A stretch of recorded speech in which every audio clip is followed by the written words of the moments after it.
Kumukol sa pipit sa sanga ng isang kahoy, at nahagip ng bato ang pakpak ng munting ibon.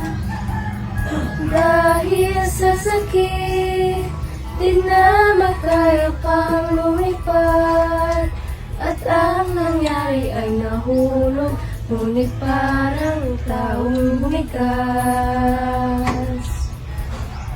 Ngamang kay lupit, ang puso mo'y ninanabag, at pumanaw ang buhay ko, may isang pipit na iiyak. May kumukol sa pipit sa sanga ng isang kahoy, at nahagip ng bato ang pakpak ng munting ibon.